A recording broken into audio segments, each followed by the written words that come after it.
Who let him cry like that? Preston Vale's voice thundered through the marble corridors, sharp enough to stop the clocks. The cry had pierced the stillness of the mansion, and now, so had he. Maya William froze mid-swipe of the window pane on the second floor, her microfiber cloth still damp in her hand. She had only been working in the Vale estate for 5 days, assigned to routine cleaning on the east wing. No one ever mentioned the 5th floor. In fact, most of the staff avoided it like it was cursed. But that sound, the shrill, cyclical sobbing that now rose again, wasn't something she could ignore. It wasn't a hungry cry. It wasn't sleepy or cranky. It was the sound of panic, the kind that clawed from the inside out. "Miss," the butler called from downstairs.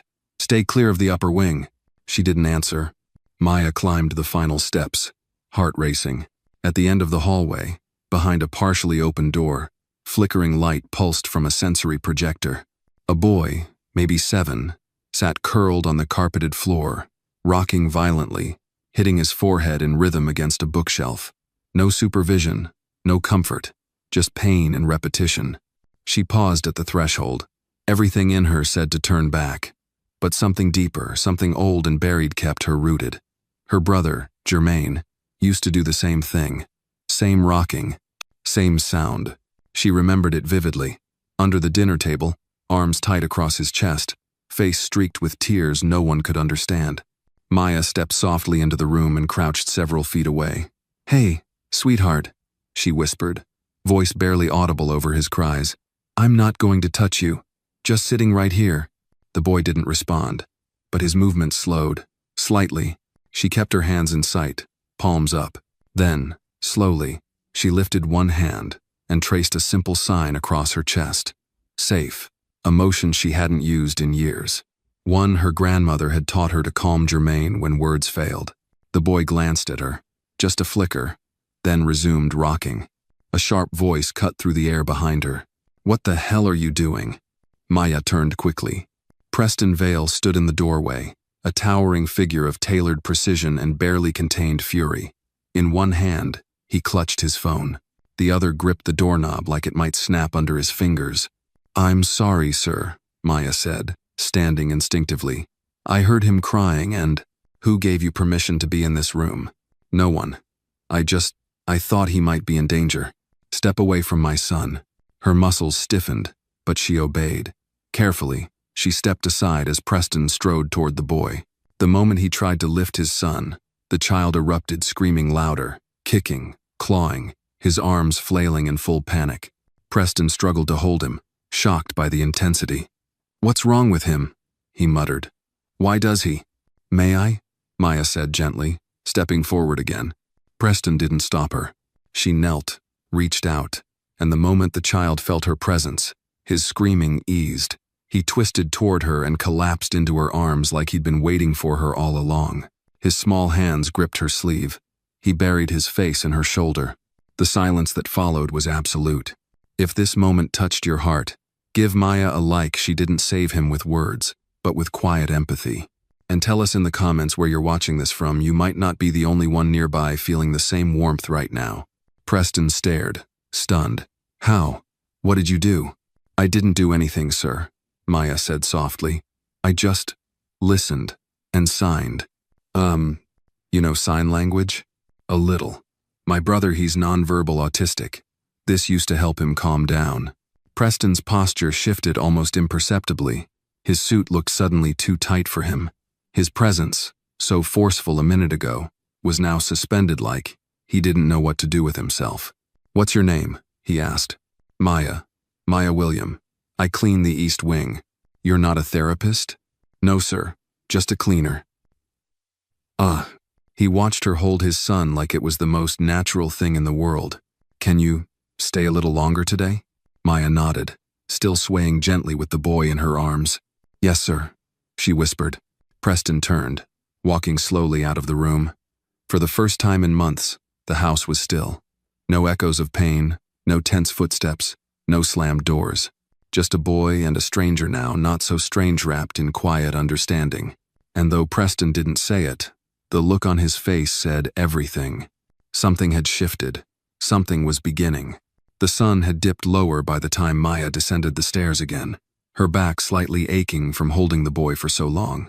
Elisha had heard Preston call him that once Chad finally drifted to sleep in her arms, his face pressed into the curve of her shoulder like he belonged there. She had laid him gently on a beanbag in the corner of his nursery, covering him with a weighted blanket she'd found folded in the closet. He hadn't stirred. Now, the grand mansion felt heavier than it had when she first entered it. Each chandelier sparkled but felt cold. Each marble tile under her feet clicked like a reminder that she didn't belong. She was a cleaner, a temp, no less, and she had just broken a major boundary. She turned toward the service hallway, expecting to be dismissed, maybe even terminated on the spot. "Miss William." The voice came from behind her, clipped and clear. She turned and found Preston Vale standing at the end of the corridor, arms crossed, his expression unreadable. He was no longer holding his phone. Instead, he held a small notepad, a legal pad, the kind that usually came out when something official was about to happen. Maya straightened instinctively. "Yes, sir? In my office, please." Her heart sank a little. She nodded and followed him down the long hallway, through a set of double doors into an office she had only ever dusted from the outside. It was immaculate, modern, and sparsely decorated. Dark wood shelves held books with uncreased spines. A wall of windows looked out over the private garden. On the far end sat a massive desk of polished oak. He gestured to the chair in front of the desk. "Sit." "One." Maya obeyed, folding her hands in her lap.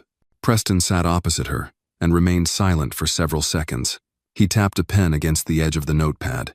She could hear a grandfather clock ticking somewhere in the distance. It felt like a courtroom, and she didn't know if she was the witness or the accused. "You handled him like someone who'd done it 100 times, he said finally. "I haven't, not with him, just with someone like him." "Your brother?" "Yes, sir. Jermaine. He passed away 4 years ago. He was 10. Preston's eyes flicked up, and for a moment, something human passed across his face. "I'm sorry. Thank you." He was silent again. Then he leaned back in his chair. No therapist, no specialist, no trained professional has been able to calm Eli down like that. Not in 2 years. They all failed. And you just walked in there with a rag in your hand and fixed him. Maya's throat tightened. "I didn't fix him, sir. I just saw him." Ugh. That stopped him. The pen he'd been tapping fell still. "You saw him? Children like Eli, they don't need to be fixed. They need to be heard. You can't rush their silence.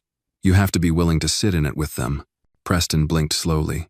"You sound like someone who should be doing more than mopping floors." "I'm just someone who needed a job, sir. My grandmother's got medical bills, and this pays better than the diner." He looked down at his notes, then closed the notepad altogether. "I want to make you an offer." Maya blinked. "Sir? I need someone who can connect with Eli, someone who can be consistent, not another overqualified stranger with a clipboard and a 2-week contract. Someone he already trusts. I'm not a nanny. I don't need a nanny. I need you." She shook her head gently. "Sir, with all due respect, I'll double your pay," he said, not giving her the space to finish. "You'll stay in the staff wing. Private room. All expenses handled. Weekends off. Health insurance if you don't already have any. And you'll never lift a mop again." Maya felt her heart racing. The numbers danced in her head. That kind of money could mean real treatment for Grandma Loretta. No more skipped medications. No more stretching food stamps. But she also knew the risk. This wasn't just a job. This was a boyon with fragile patterns and even more fragile trust. If she accepted and failed him, it wouldn't be just another nanny leaving. It would be betrayal. I don't know if I can." Preston leaned forward, elbows on his desk. "Look, I've had behaviorists with degrees from Stanford, nannies from elite agencies, even a family counselor who charged $2,000 an hour. None of them lasted more than a week. You walked in, said nothing, and my son laid his head on your shoulder.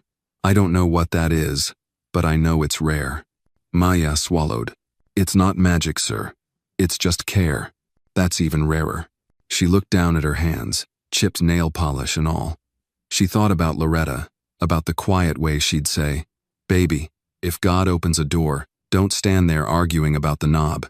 "When would I start?" "Tomorrow morning. I'll have the room prepared tonight." Maya nodded. "Okay, I'll try." Preston stood and extended his hand. She shook it, small and firm.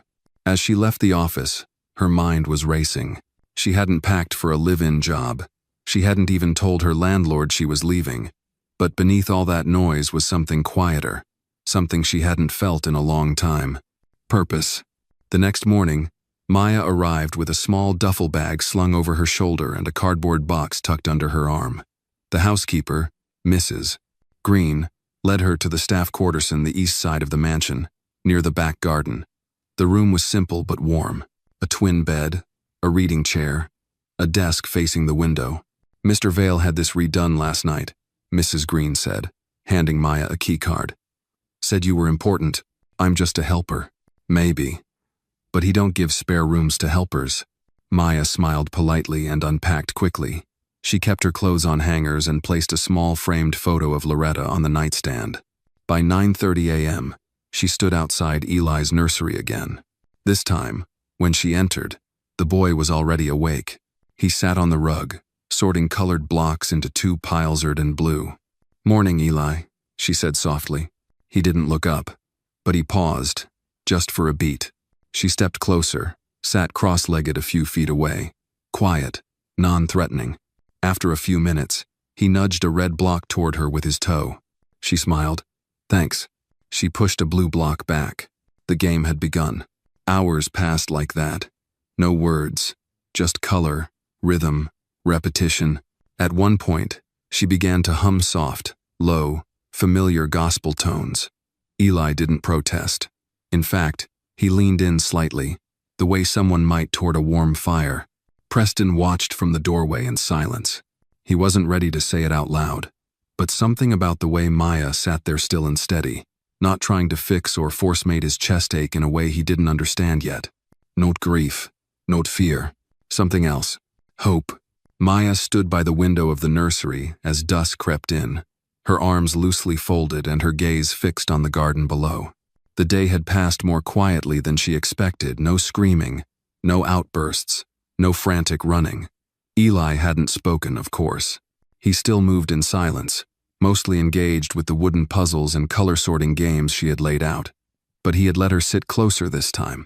He hadn't flinched when she sang a soft tune under her breath. He had even touched her sleeve once, briefly, when she reached across him for a blue triangle piece. That one small touch had lit something in her, a cautious, almost sacred kind of hope.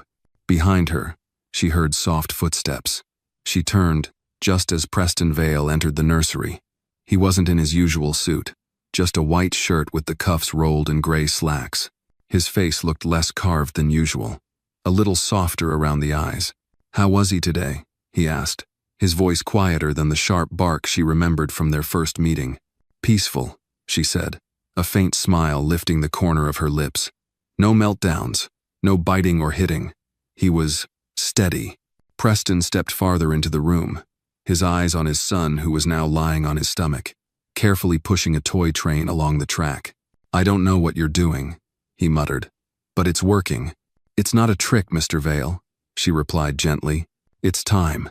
It's presence, and letting him lead." He nodded slowly, as if trying to understand a language he had never learned to read. "He used to love trains," he said suddenly. "Me wife used to take him to the railroad museum every other Saturday." Maya's gaze turned toward Preston. His face had turned toward the window now, eyes distant.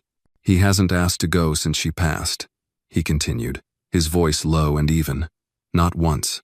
She didn't say anything, didn't push, just let the silence speak its part.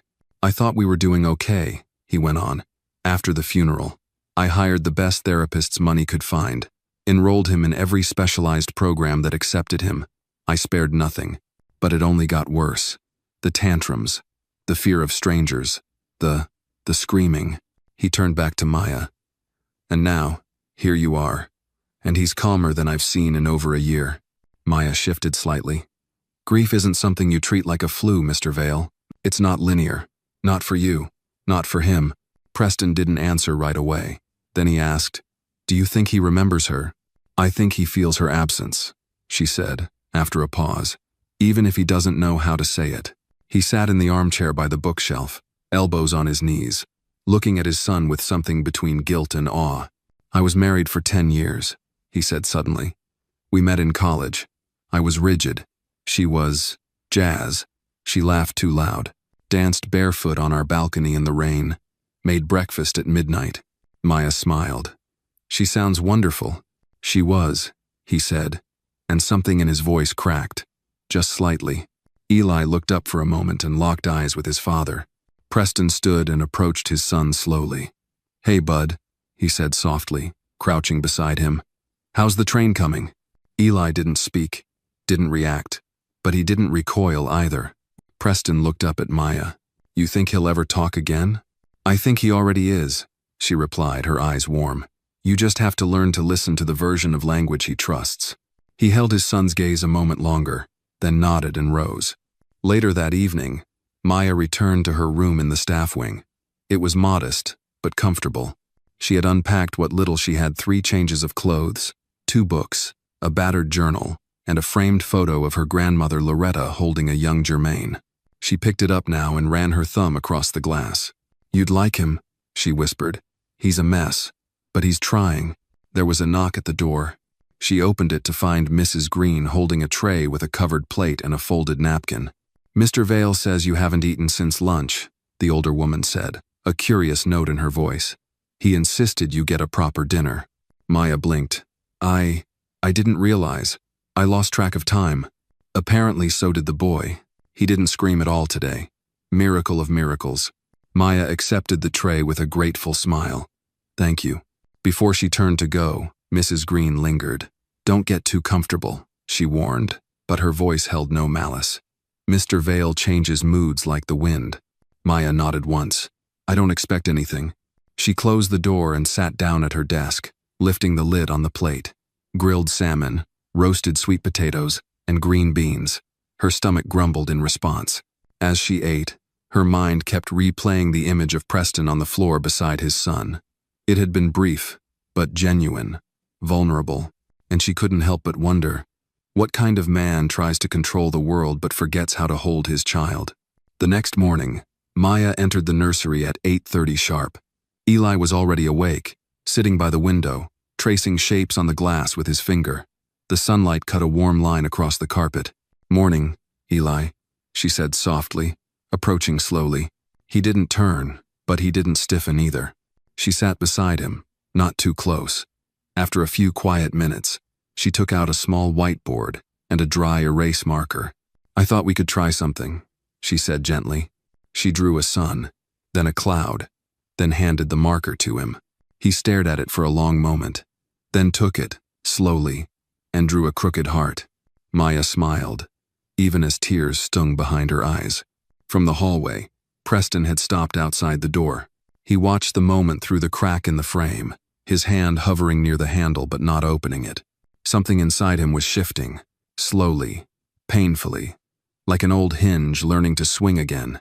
He turned away before they noticed, but his thoughts stayed in the room. That night, he sat alone in his study with a glass of scotch he didn't drink. On the desk lay a file: Maya Williams' employee application, her background check, and a handwritten reference letter from her former manager at a diner in Queens. He read the note twice. She's not fancy, but she shows up early, works late, and never complains. She's kind, and she knows how to listen, even when people don't know how to talk. Preston folded the paper and leaned back in his chair. Outside, the wind stirred the trees along the stone fence. Inside, for the first time in months, the silence felt like comfort, not a void. In a house built by money, guarded by rules, and haunted by loss, someone had finally arrived who didn't try to fix the cracks. She simply sat beside them. And for Eli, and maybe for Preston too, that was enough to begin again. It had been nearly 3 weeks since Maya William had taken the job that wasn't hers to begin with, caring for the boy no one could reach. And by now, her presence in the Vale mansion had gone from anomaly to necessity. Each morning, she entered Eli's nursery with the same quiet ritual. No sudden movements, no grand gestures, just the steady rhythm of showing up. And in return, Eli began to offer more.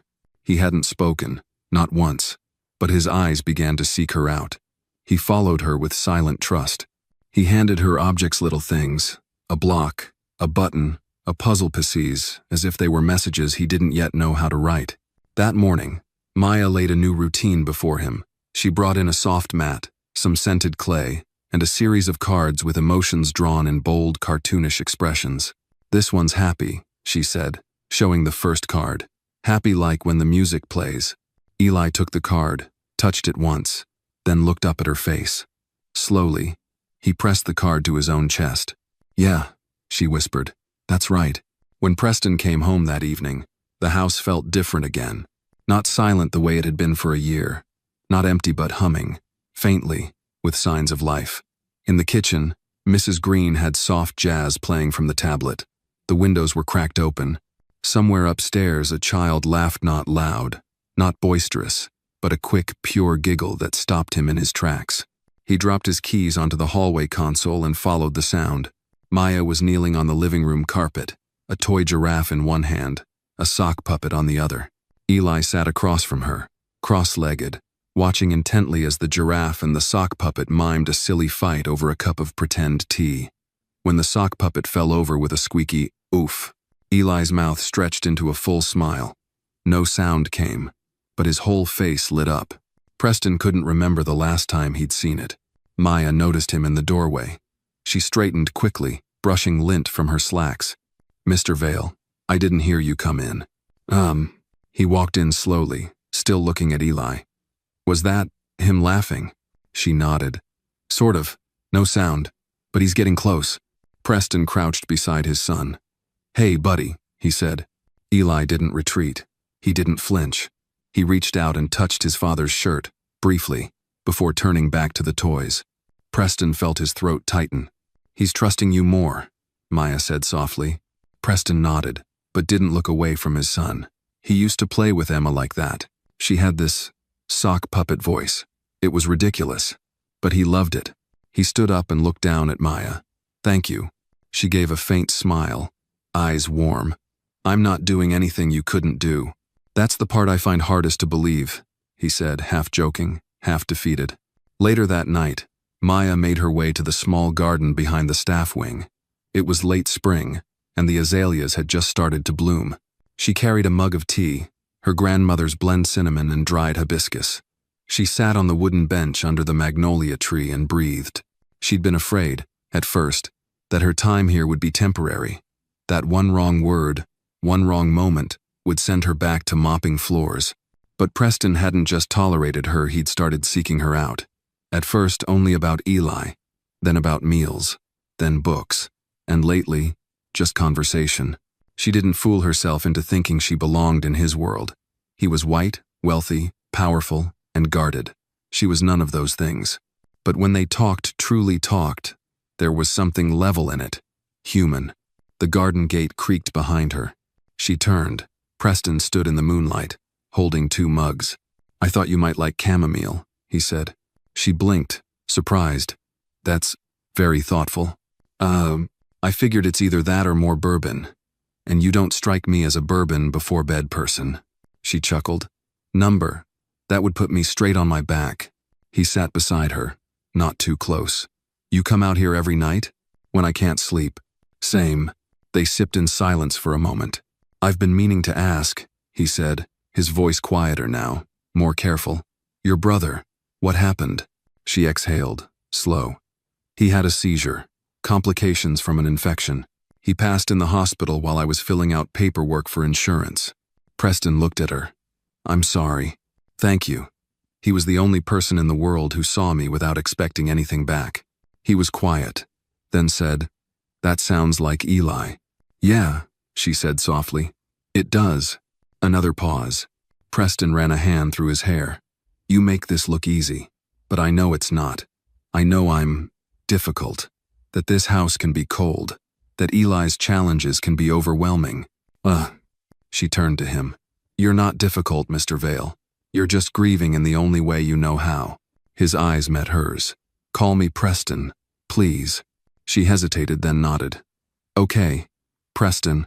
A gust of wind rustled the branches. The lights from the second floor glowed softly through the windows. Somewhere above them, Eli stirred in his bed.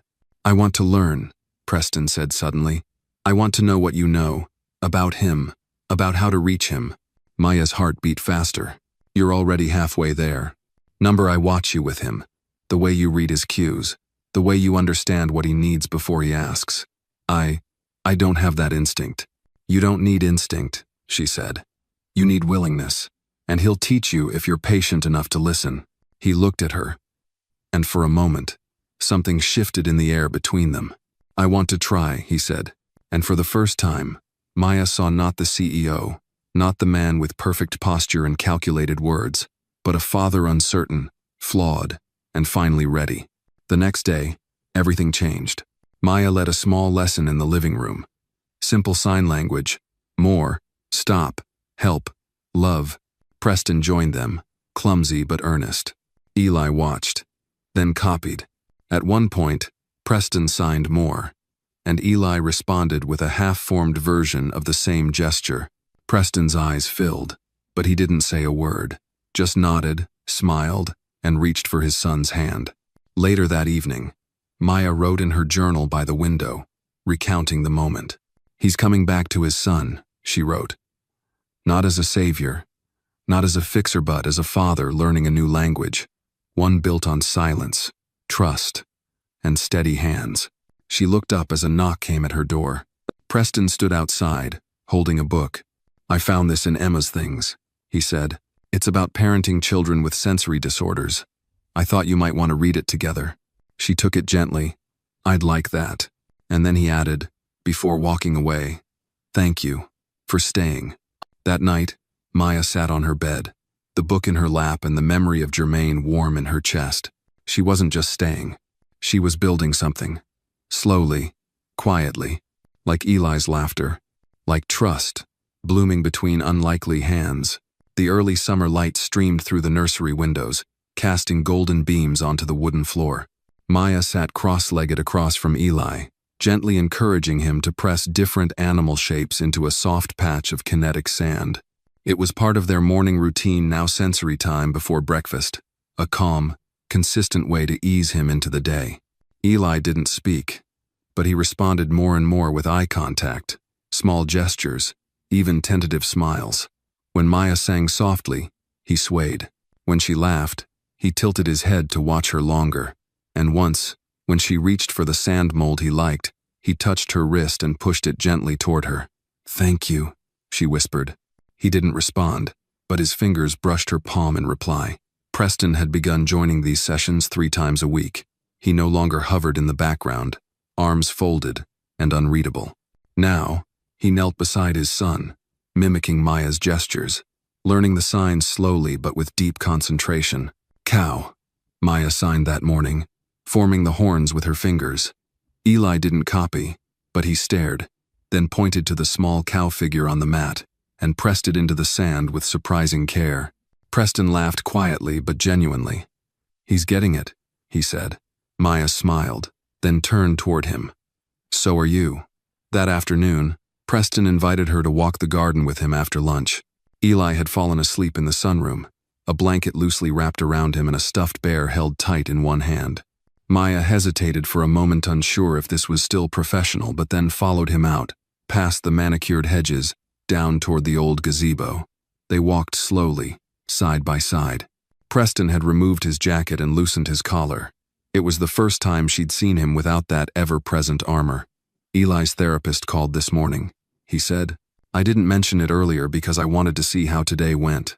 Maya looked up. Is everything all right? She said his developmental milestones are still delayed, but she noted significant behavioral improvements. He's beginning to trust again, Maya said softly. That takes more than therapy. That takes safety. Preston nodded, hands in his pockets. She also said, well, she asked what changed in the home environment. I told her it was you. Maya chuckled, brushing a braid back behind her ear. I'm just one part of it. He stopped walking and turned toward her. You're the part that matters. She met his eyes, and for a brief second, the world narrowed. The breeze slowed. The sound of birds faded.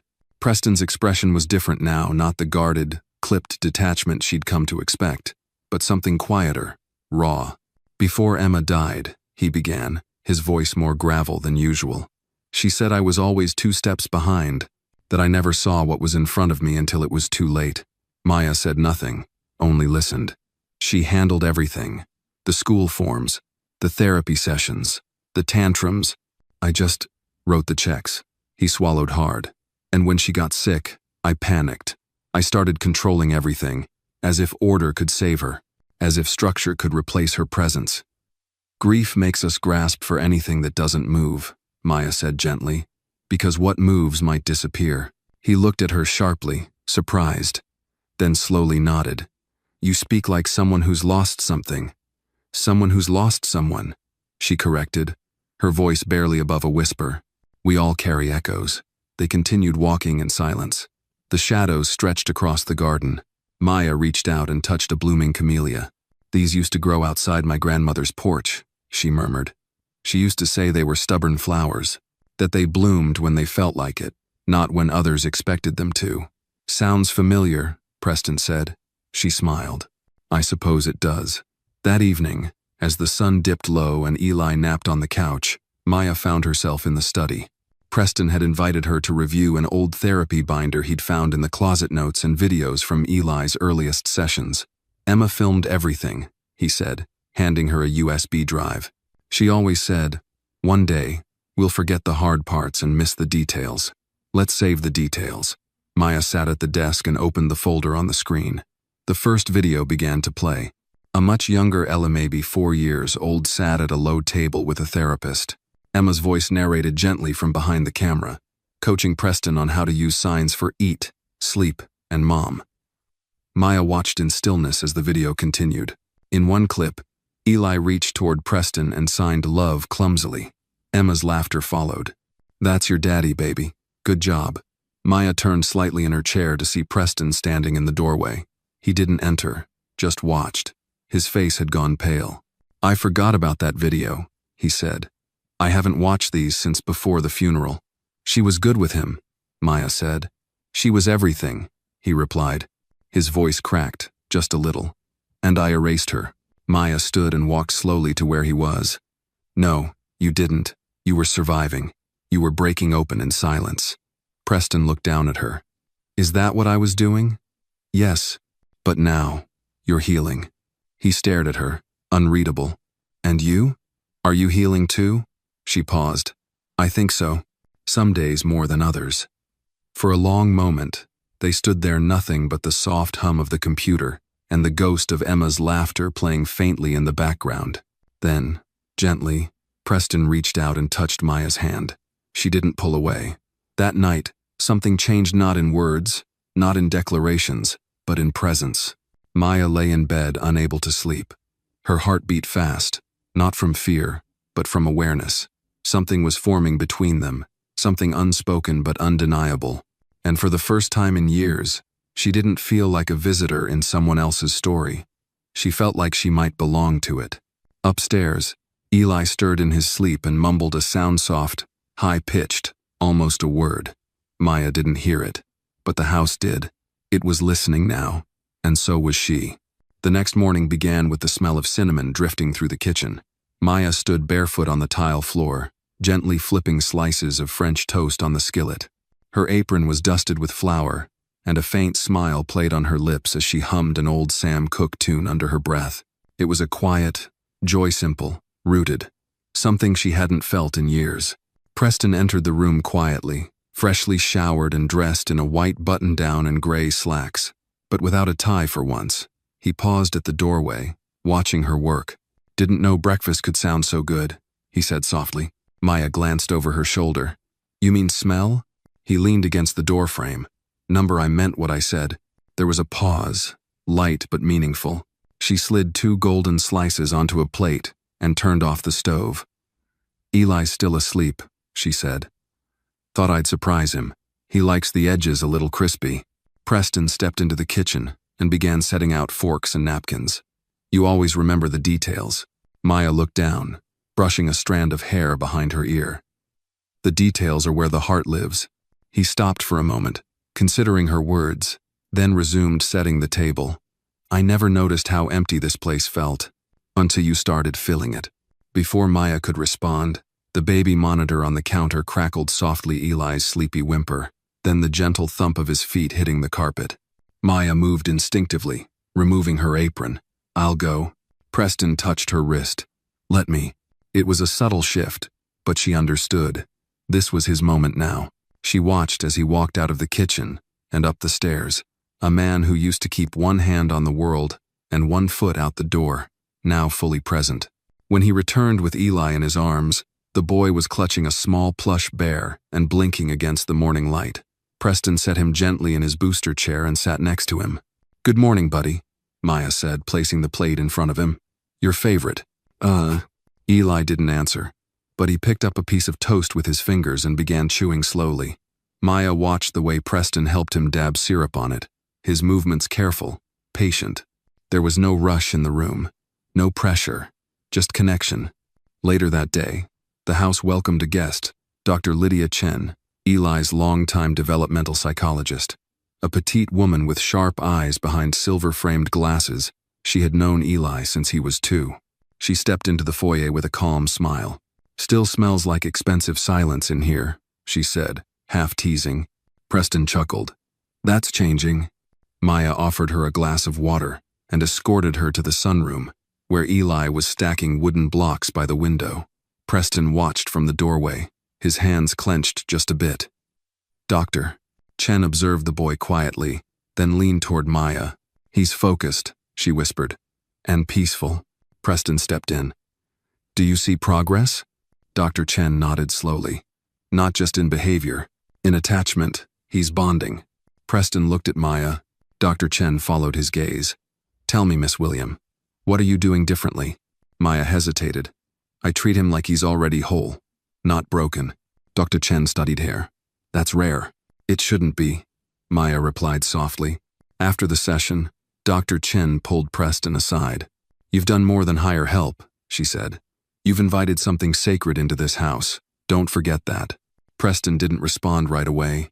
He watched Maya in the distance, kneeling beside Eli, showing him how to sign happy with her hands. His son mimicked harem perfectly, shyly, but it was there. That afternoon, Maya wandered out to the garden alone, needing space to think. The camellias were blooming fuller now, thick with pink and white petals. She sat on the stone bench and exhaled slowly. She was growing attached, dangerously so. This was meant to be temporary, a job, a brief chapter between responsibilities. But somewhere in the quiet moments, in Eli's touch and Preston's changing eyes, it had begun to feel like more. She reached into her bag and pulled out an old photo of her mother and younger sister on a porch swing. Her mother was laughing, head tilted back. Her sister's hands were caught mid-sign. Maya traced their faces with a thumb. "I still carry you," she whispered. Behind her, footsteps approached. "I hope I'm not interrupting." Preston's voice, gentle now. Maya quickly tucked the photo away. "Just thinking." He sat beside her, not too close. "I've been meaning to ask," he began, then paused. "Why did you take this job?" She turned to him, eyes calm. "Because I needed to remember who I was, and I thought maybe, just maybe, I could help someone do the same." Preston nodded. "You've helped more than you know." A beat. Then Maya said, "And you? Why did you really hire me?" He hesitated. "At first, desperation. I was exhausted, out of ideas. But then, I saw how Eli looked at you. Not afraid, not shrinking, just still." They were quiet for a moment. "I owe you an apology," Preston added. "When you first arrived, I dismissed you. I made assumptions. I thought that I was just a maid," she said, without malice. He looked ashamed. "Yes," Maya met his eyes. "People do, all the time. But you're not," he said. "No," she whispered. "I'm someone who sees people others overlook." He nodded slowly. "You saw him, and now, I see you." Something shifted in the air between them, delicate and dangerous. That evening, as the sun dipped low and shadows painted the hallways, Maya passed by the open study door. Inside, Preston sat at the piano, an old upright piece Maya had dusted off weeks earlier. He struck a few tentative chords, then began to play a melody, halting, unsure, but lovely. She stood quietly, listening. When he finished, she stepped inside. "I didn't know you played." "I used to," he said. Emma made me promise I'd teach Eli one day. Keep that promise, Maya said. Music speaks even when we don't. He looked up. Would you sit with me? She did. He began again, slower this time. Maya hummed along, then, without thinking, began to sign the lyrics to an old lullaby. Eli's lullaby. Her hands moved with grace, her face lit with tenderness. Preston stopped playing and just watched. You're extraordinary, he said quietly. Maya looked at him, her hands still mid-motion. I'm just present, she replied. Most people aren't. Preston reached out, brushing a fingertip against her wrist. It was a question. She didn't pull away.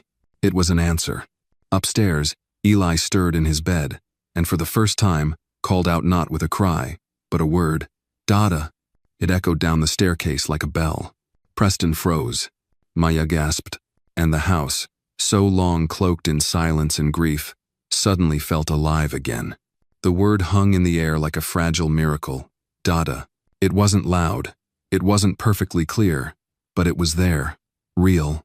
Alive. Preston shot to his feet, nearly knocking the piano bench over. Maya was already moving, her instincts sharper than her thoughts, and together they raced up the stairs, the world suddenly sharpened into focus by that single word. Eli sat upright in bed, his small hands gripping the edge of the blanket. His eyes were wide, not frightened, just uncertain as if he himself was unsure what had come out of his mouth. But when he saw Preston at the door, something flickered across his face recognition, a kind of vulnerable hope. Preston dropped to his knees beside the bed. Say it again, he whispered, his voice trembling. Please, just one more time. Eli blinked, lips parting. He looked at Maya standing just behind, then back at his father. No words came, just a tiny hand reaching forward, resting against Preston's chest. It was enough. Preston wrapped his arms around his son, holding him as though he'd fall apart if he didn't. You did it, he murmured, over and over, forehead pressed gently to Eli's hair. You did it, buddy. Maya stood quietly in the doorway, hands clasped to her chest. She didn't intrude, didn't speak. This moment belonged to them. But her eye sweat, soft, glowing, held the quiet satisfaction of someone who had given a piece of herself and was now watching something sacred bloom. The next morning, the house felt transformed. There was light in the windows that hadn't been noticed before, warmth in the silence that used to echo hollowly. Even the staff moved differently, slower, quieter, reverent, as if they sensed a shift none of them could explain. Preston canceled all his meetings for the day. His assistant didn't question it. Family day, he said. Non-negotiable. He spent the morning with Eli, reading picture books in the sunroom, building towers out of plastic bricks, and most remarkably getting a giggle when he made a silly face. It wasn't much, but it was a sound Preston had waited years to hear. A sound that brought him to the edge of tears more than once. Maya stayed near, not hovering, just present. She brought snacks, wiped sticky fingers, offered soft encouragements, and whenever Eli looked her way, he smiled, small, fleeting smiles, but smiles nonetheless. Around noon, Dr. Lydia Chen returned, unannounced but not unwelcome. Preston had texted her the night before 3 words, all caps. He said Dada. She stepped into the foyer like a detective entering a scene of quiet joy. You weren't kidding, she said after watching Eli play for 5 minutes. His eyes are clearer. He's grounding. Preston nodded. Maya was there when it happened. Dr. Chen turned. That doesn't surprise me. They stepped aside into the dining room, letting Eli and Maya play uninterrupted. You know this changes everything, Lydia said. I know. You'll need to consider long-term care, adjust your routines, possibly reintroduce therapies. His progress may accelerate now. I want you to lead it, Preston said. But only if Maya stays involved. Lydia raised a brow. She's not a therapist, Preston. She's something better, he replied. She's someone he trusts. Lydia considered this, then nodded slowly. Fair point. After lunch, Maya excused herself to take a short break. She walked to the garden again, her place of reflection, and sat by the camellias. The spring breeze teased her braids, and she tilted her face toward the sun, letting it warm her skin. She should be happy. Eli had spoken. Preston was changing, but there was a tremor in her chest she couldn't quite name. She was growing roots where she'd promised herself she wouldn't. Maya? She turned. Preston stood a few feet away, hands in his pockets, a hesitant smile on his lips. I didn't mean to interrupt, he said. You didn't. He sat beside her on the bench. I was thinking we should celebrate. Just something small, a dinner tonight. Just us and Eli. Maya's eyes softened. That sounds lovely. He nodded. And tomorrow, I want to show you something. Something personal. She tilted her head. It's not far. Just something I haven't shared in a long time. About Emma. The mention of his late wife made the air still. Maya placed a gentle hand on his arm. You don't have to. I want to, he said. You've given so much to our home. I want you to know where this all began. That evening, dinner was simple but meaningful: grilled salmon, asparagus, mashed sweet potatoes. Maya cooked. Preston set the table, and Eli picked out a napkin for everyone. He handed Maya a blue one, himself a red, and his father a yellow. It was the first time Maya had seen him make a deliberate choice that included her. After dinner, they sat by the fireplace. Preston poured them each a glass of wine, Maya's just half, as she preferred. I used to sit right here with Emma, he said, his voice low. This exact spot. When we first bought the house, we couldn't afford to furnish most of it, but we had this fireplace and a second-hand record player. He smiled, eyes distant. She used to sing to Eli every night, even when he wouldn't respond, even when the silence felt endless. She never gave up on him. Maya's throat tightened. You remind me of her, he said suddenly. Not because you're similar, but because you love with the same stubborn depth. She looked at him, surprised. Preston, I'm not saying that lightly. There was a pause. The fire crackled. I don't know where this is going, he admitted. But I know what I feel when you're near. And I know how Eli changes around you. She looked down, heart racing. Do you feel it too, he asked. Maya met his gaze. Yes, but I'm scared. So am I. They sat in silence, the kind that didn't need to be filled. Later that night, Maya lay in bed staring at the ceiling. Her room was small, modest, tucked at the back of the house, but it was hers for now. A knock came at the door. She rose, heart fluttering, and opened it. It was Preston, not in a suit, not in armor, just him. I couldn't sleep, he said. Me neither. He didn't step in, didn't reach for her, just looked at her like she mattered. I just wanted to say thank you for helping me find him, for helping me find myself. She smiled softly. Good night, Preston. Good night, Maya. And he walked away. She closed the door, leaned against it, and exhaled, long and deep. It wasn't love yet, but it was something real. And that was how everything truly began. The morning sun filtered through the sheer curtains of Maya's room, casting soft golden shapes across the floorboards.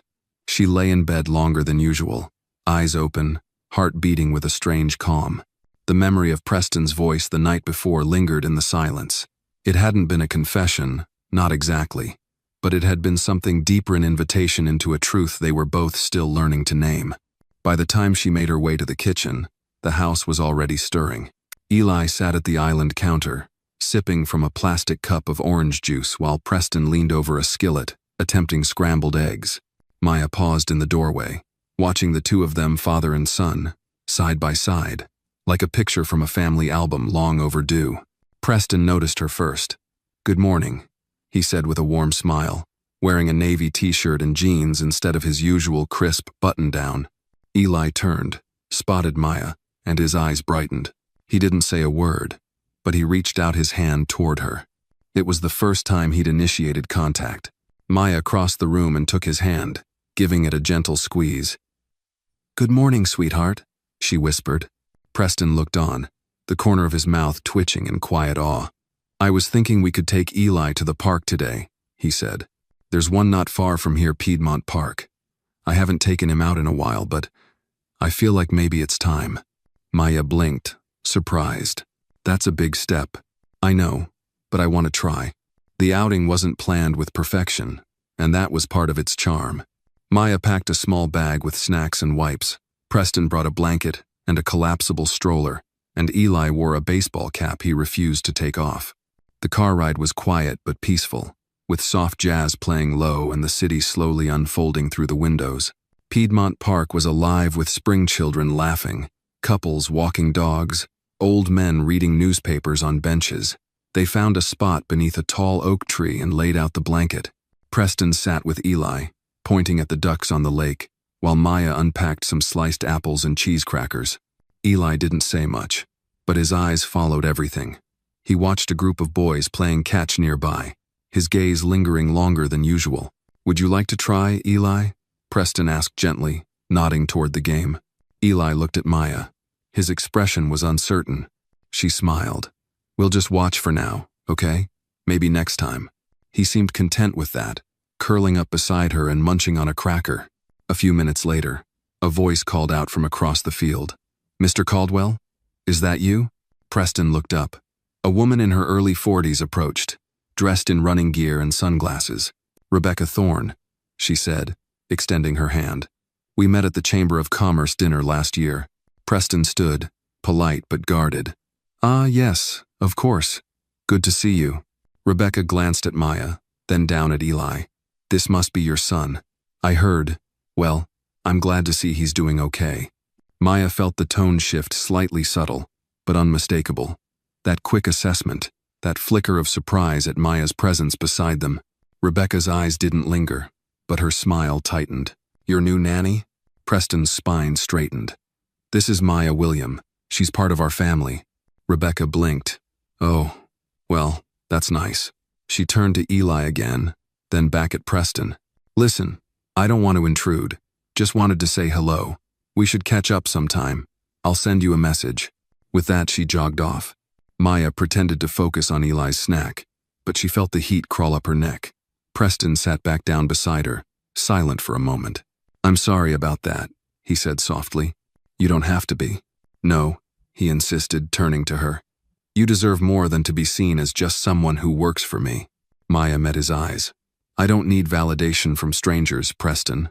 I know who I am." His expression softened. "I wish everyone had your clarity."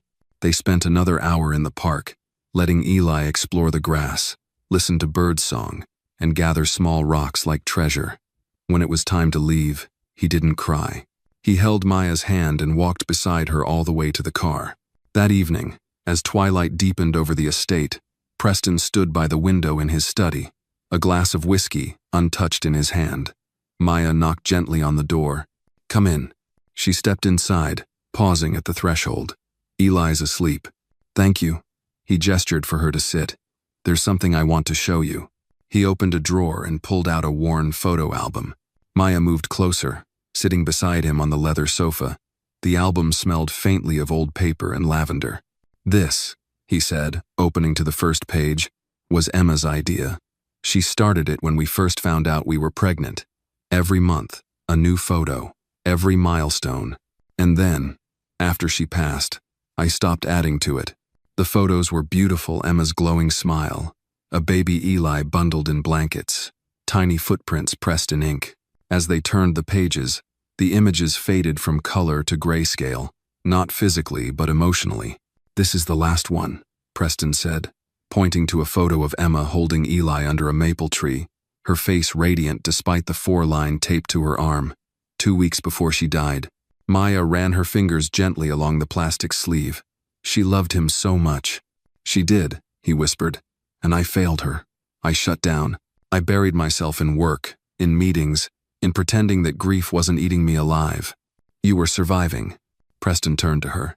"You're helping me live." The silence that followed wasn't awkward. It was sacred. "I've been thinking," he said after a moment. "I want to formally hire you not just as a housemaid or a caretaker, but as Eli's developmental guide. We'll set up training, a plan. I'll make it official." Maya blinked. "That's generous." "It's not generosity. It's necessity. You've done more for him than any therapist or specialist in the last 2 years." She nodded slowly. "I'll accept in one condition." "Name it." "That we keep doing this together, as a team. No titles, no distance." He held her gaze. "Deal." They sat there, the album open between them, 2 people bound by loss and something slowly growing beyond it. Just before she left the room, Preston called her name. "Maya." She turned. He stood, walked toward her, and then, without rushing, he pulled her into an embrace. It wasn't romantic, not yet. It was something older, deeper recognition, the kind that says, "I see you."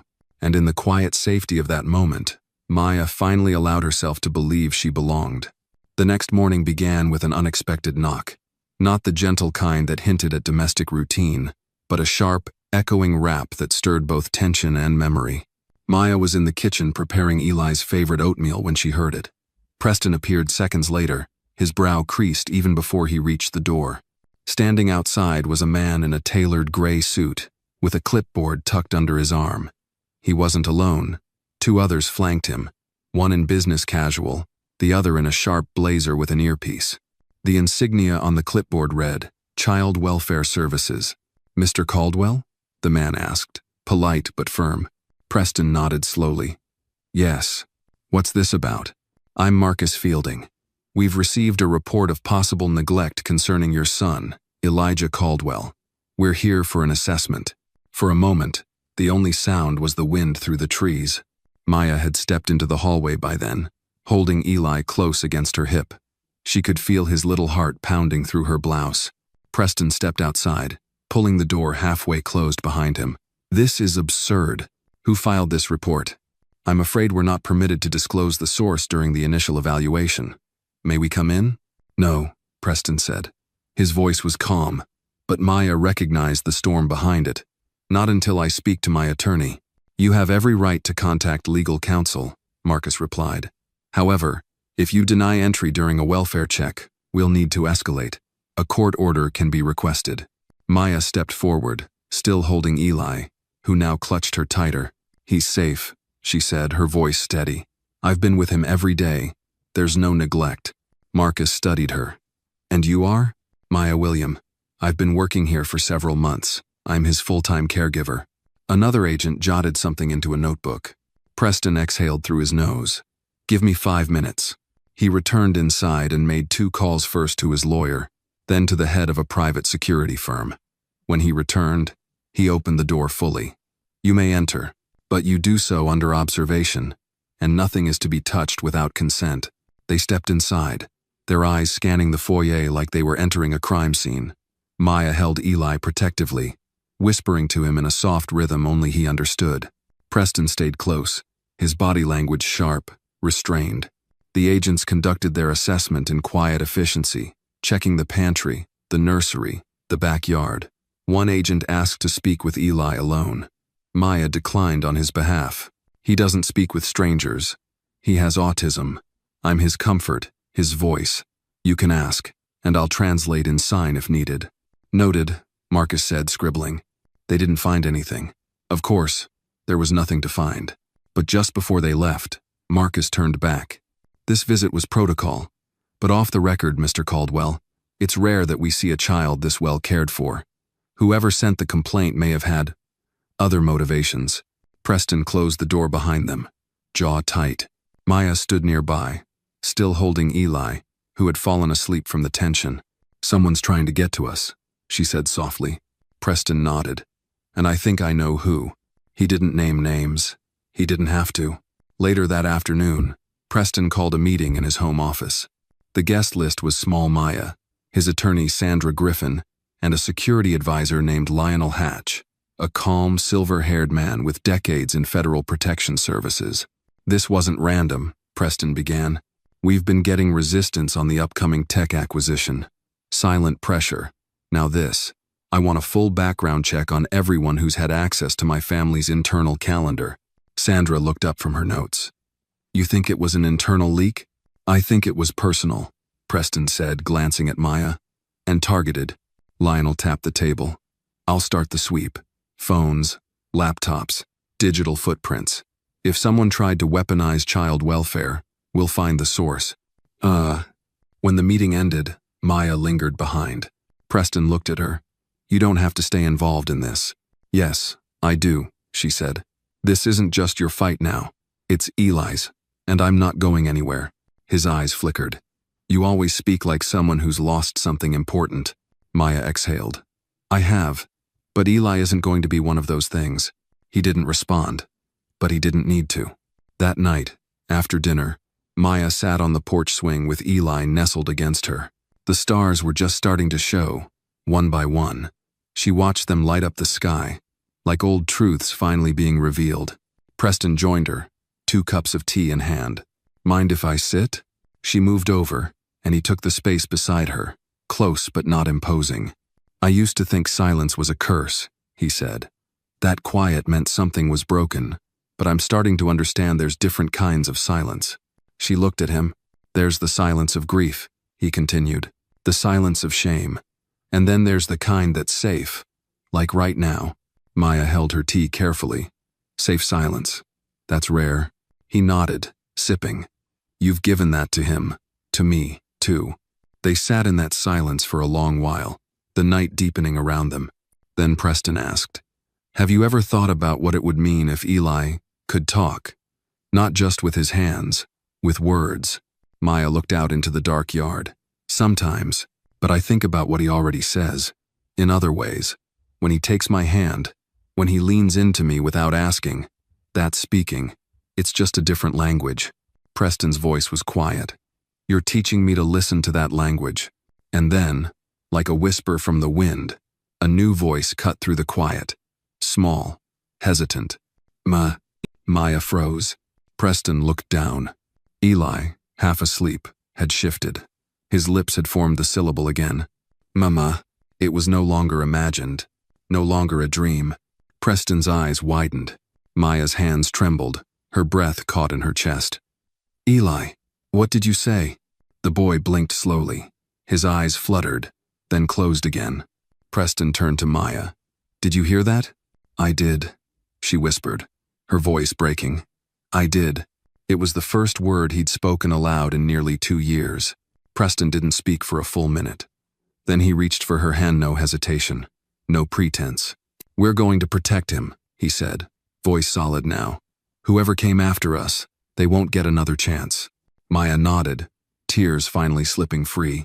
The porch lights flickered gently above them, casting a warm glow on the 3 of them seated on that old swing-gone step closer to healing. One word closer to a future none of them thought possible. The following morning brought no sense of calm. The house was still, but it carried a tension beneath its quietness, a sense that something unseen had shifted. Preston rose earlier than usual and made his way to the gym, throwing himself into the punching bag with the kind of intensity that didn't come from physical training but from something deeper, unresolved. Maya woke to the muffled thud of his fists, echoing faintly down the hall. She slipped out of bed and checked on Eli first. He was curled up under the quilt, his breathing soft and even, his little arm cradling the stuffed bear she'd mended for him last week. A miracle still echoed in her chest, this voice, the word he'd spoken. "Mama." It hadn't been loud, but it had been real. Downstairs, Maya brewed coffee, the scent curling through the kitchen like a small gesture of normalcy. By the time Preston returned, sweat-drenched and silent, she handed him a mug without a word. He took it, their fingers brushing. He paused for just a beat too long. "Thanks," he said, voice hoarse. "Didn't sleep much." "I could tell," Maya replied gently. He stared into his cup, then asked, "Has he said anything this morning?" She shook her head. "But it wasn't a dream. I know what I heard. So do you." "I do," he said quietly, then exhaled. "But that also means whoever came after us knows how close he's getting, and they might try again." Maya's expression sharpened. "Let them try." Preston gave her a look that was half surprised, half grateful. "You're braver than most people I know." "I'm not brave," she said. "I'm protective. That's different." They sat across from each other, a calm before a storm they both sensed was coming. Minutes later, Lionel Hatch arrived, carrying a file under his arm and wearing a look that left no room for pleasantries. "I have something," he said as he entered Preston's study. "I ran cross-checks on all communications coming out of this property over the past 60 days. There's a match." Preston sat forward. Maya remained standing, arms folded tightly. "Someone accessed your schedule through a side channel, an old assistant who still had limited database clearance." Preston frowned. "That would be Sylvia Warner," Lionel finished. "Terminated 6 months ago, but someone forgot to revoke her cloud-level access. And guess who she's now working for?" Maya's jaw clenched. "Let me guess. Lark Technologies. Lionel nodded. And not just working. She's engaged to their COO. Preston slammed his fist onto the desk. So this wasn't just corporate. It was personal. They knew how to hit where it hurts through Eli. Exactly. The welfare report was just the first move, Lionel added. But there's more. They filed a quiet injunction claiming your acquisition of one of their subsidiaries involved coercion. That's absurd, Preston snapped. They're playing dirty, Maya said, eyes narrowing. And they're using Eli to rattle you. Not just me, Preston replied. Us. Lionel leaned in. There's one move left, sir. You file a counter motion. Bring all of this to light. But it comes with a risk. They'll dig into everything, including Maya. She looked up. I don't have anything to hide. Preston stood. And even if she did, it wouldn't matter. She's part of this family now. I'm not letting them drag her name through the mud. Maya's breath caught. He hadn't said those words before, not like that. Her eyes searched his face, trying to find if he meant it or was just trying to protect her legally. But he held her gaze with a quiet certainty. I'm going to make the call, he said. We take them to court, publicly. By late afternoon, news began to trickle out through press channels. Caldwell Dynamics had filed a countersuit against Lark Technologies, citing defamation, emotional trauma, and abuse of government agencies for personal gain. Maya watched the news unfold from the guest room, Eli asleep beside her. Her phone buzzed non-stop with messages from friends she hadn't spoken to in years. Some were supportive, some were confused. Others were hostile. One message stood out. It was from a private number. I know what you are. He'll find out too. You don't belong there. She stared at it, hands shaking. Preston found her 20 minutes later. Her expression told him everything. He didn't ask. He just took her phone and scrolled. When he saw the message, his jaw tensed. This has to stop, he said. She looked up. They're not going after you. They're going after me. Because they can't touch me without touching you first. There was silence between them. Then Preston said, Come with me. He led her down the hall to the family room, where a fire had been lit and soft jazz played in the background. Eli stirred on the couch, blinking sleepily. Preston knelt beside him and began signing slowly. Maya watched, surprised. His signs were clumsy but sincere. Safe, Daddy, love, Maya. Eli's face lit up with a small smile. Preston turned to Maya. I've been learning, quietly, because if I'm going to be the father he needs, I can't wait for someone else to teach me. She didn't speak, not at first.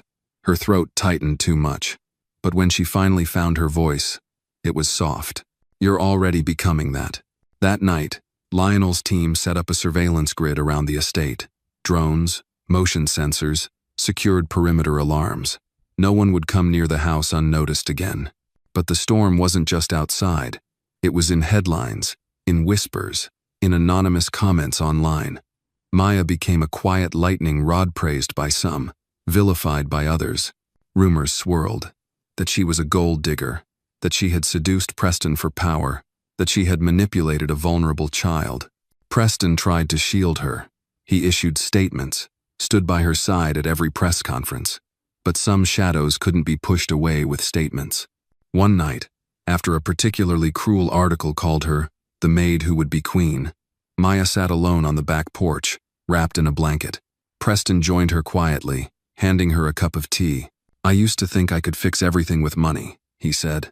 Turns out, the things that matter most can't be bought. They have to be fought for. She sipped, eyes red. Do you think it'll ever stop? He looked at her. Number, but I think we'll get stronger. Together. Her voice cracked. Do you ever regret bringing me into all this? He didn't answer with words. He reached over, took her hand, and placed it over his heart. No, he said simply. Because you brought me back to mine. Tears filled her eyes again, but this time they weren't from hurt. They were from hope. And that night, in the quiet hush of a house on the edge of scandal, the three of them, Preston, Maya, and Eli, slept under the same roof with something they hadn't shared fully before. A sense of family. Fragile. Earned. But real. The courtroom was colder than expected. A stark contrast to the emotional heat simmering beneath Maya's skin. She sat quietly beside Preston at the defense table, hands folded tightly in her lap, her breath steady but shallow. Around them, cameras clicked and murmurs stirred as reporters filled every available seat in the gallery. This wasn't just a hearing, it was a spectacle. Judge Adeline Monroe, a woman in her 60s with silver hair pulled tightly into a bun, entered and called the session to order. Her presence was commanding without being cruel, her gavel echoing through the room with finality. "This court will now hear Caldwell Dynamics versus Lark Technologies," she said, voice unwavering. Maya's eyes flicked toward the opposing side. Sylvia Warner sat smugly in the front row, her engagement ring catching the light like a trophy. Beside her was Greg Sinclair, the COO of Lark, with the coldness of a man who thought everything was a negotiation. They barely spared Maya a glance, as if her role in the case was ornamental at best. But she wasn't here to be overlooked. Not anymore. Preston leaned over and whispered, "They're expecting you to flinch. Don't give them the satisfaction." She gave a tight nod. Her fingers still trembled, but her heart didn't. The first testimonies began. Legal jargon filled the air, each side presenting arguments about data access, unauthorized schedule leaks, and the weaponization of the welfare system. Lionel Hatch took the stand, delivering his findings with clinical precision. He outlined the digital trail, the unrevoked access, and the links between Sylvia and Lark Technologies. The court listened, but the tension didn't truly rise until Maya's name was mentioned. And what role did Miss Maya William play in any of these corporate decisions? The opposing attorney asked, voice sharp with condescension. Lionel answered calmly, "None. She was a house staff member. Her only concern was the safety of the child." "Ah, then why," the attorney pressed, "did she continue to involve herself in matters far beyond her professional scope?" Before Lionel could respond, Judge Monroe raised a hand. "Miss William, are you prepared to testify today?" Maya froze. Preston looked at her. "It's your call." She stood slowly, legs steady despite her heartbeat. "Yes, Your Honor, I'm ready." The courtroom shifted. Every eye turned to her. As she approached the stand, Sylvia smirked, and Maya met her gaze without flinching. Under oath, Maya recounted the events. She spoke of finding Eli, of the silent moments that passed between her and the boy who had not spoken for years. She told them about learning his signs, about the night of the fake welfare call, about the terror in Eli's eyes when strangers entered the home. "And did Mr. Caldwell instruct you to act beyond your duties?" the Lark attorney asked, leaning forward. "No," Maya replied. "But I chose to protect that boy. I would do it again." And why would a housekeeper insert herself into such a delicate situation? The implication was clear. The insult hung in the air. Maya's voice didn't shake. "Because that little boy wasn't just frightened, he was forgotten. And I know what that feels like." The courtroom quieted. Even Sylvia's smirk slipped. Maya continued. "I grew up in a system that never noticed when I went hungry, or when my sister couldn't hear and no one bothered to learn how to talk to her. I promised myself that if I ever saw that look in another child's eyes, I wouldn't walk away." Judge Monroe regarded her carefully. "Thank you, Miss William. You may step down." As Maya returned to her seat, Preston gave her hand the slightest squeeze beneath the table. "You were remarkable," he whispered. She didn't smile. Not yet. The fight wasn't over. Outside, the courthouse steps overflowed with press. Reporters shouted questions about her relationship with Preston, about the rumors of financial motivation, about her background. Maya kept her chin high, answering none of them. Preston placed a protective hand at her back as they walked toward the car. Inside the vehicle, silence settled again, until Maya finally asked, "Do you regret putting me on that stand?" He turned to her. "Not even for a second. You were the most truthful person in that courtroom. But they'll twist it. They always do." "Then let them twist," Preston said. "You don't bend." That evening, back at the estate, Eli sat with Maya in the sunroom. He was quiet, hands resting on his knees, gaze distant. She signed slowly. "Are you okay?" He hesitated, then signed back. "I heard them say bad things." Maya knelt beside him. "They don't know you. They don't know us." Eli nodded. Then, in halting fingers, he added, "You're still here." Her heart broke open a little. "I'll always be here." Across the room, Preston watched the exchange. Later that night, he invited her into his office. There, on the desk, sat a document thick, embossed, official-looking. "What is this?" she asked. "My will," he said plainly. "I'm naming you guardian. If anything happens to me—" "Don't," she interrupted. "Don't talk like that." "I have to," he insisted. "They're not just attacking my business. They're coming after my soul. And my soul lives in that boy." She swallowed hard. "And what if they find something on me? What if they dig too deep? Then let them. Because you've already proven something more powerful than a background check." "What?" "That you love him." There was no romance in his tone, no dramatic flair, just the truth, and sometimes that was the most beautiful thing. Later that week, a ruling came through. The court found insufficient evidence for Lark Technologies' allegations and dismissed the case with prejudice. But the judge's final remarks were what silenced the crowd. "I find it deeply disturbing," Judge Monroe said, "that a private corporation would manipulate child welfare systems for corporate gain. Miss Williams' actions reflect the highest moral standard, one we would do well to emulate. This court recognizes her not just as a witness, but as a protector." The room erupted in whispers. Sylvia's face blanched. Greg Sinclair stood and walked out before the gavel even fell. Outside, press again swarmed Maya. This time, the questions were softer. Some were even kind. "How does it feel to be vindicated? Will you stay with the Caldwell family?" Preston stepped forward, shielding her. But Maya didn't retreat. She turned to the cameras, eyes steady. "I didn't do this to win," she said. "I did it because a little boy needed someone who wouldn't leave." That night, at home, the quiet was different. It wasn't empty. It was full of something sacred. Eli fell asleep beside her on the couch, his hand curled in hers. Preston stood by the doorway, watching them both with a look that no longer needed explanation. Family wasn't always made by blood. Sometimes, it was chosen in the middle of chaos. Sometimes, it was proven in a courtroom. And sometimes, it was simply a hand held through the storm, refusing to let go. The following morning carried a kind of stillness that felt unfamiliar. Not the quiet of uncertainty, but the calm that follows after a long, punishing storm.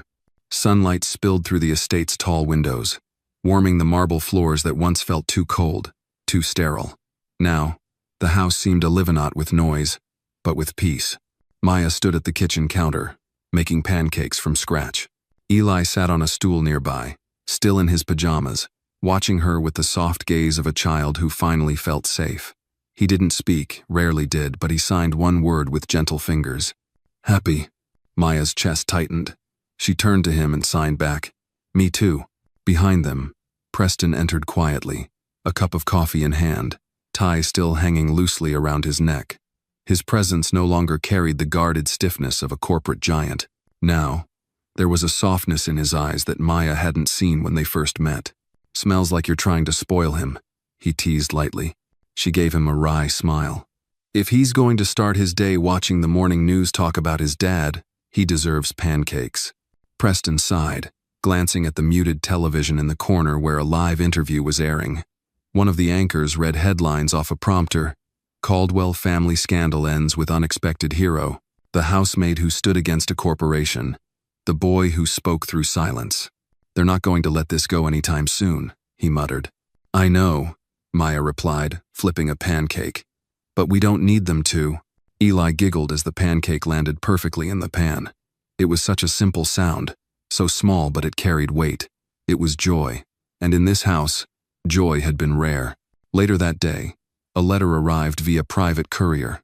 It was hand-delivered and sealed in a cream-colored envelope, addressed to Maya. Her brows furrowed as she opened it carefully. Preston watched her from the library doorway. "Something wrong?"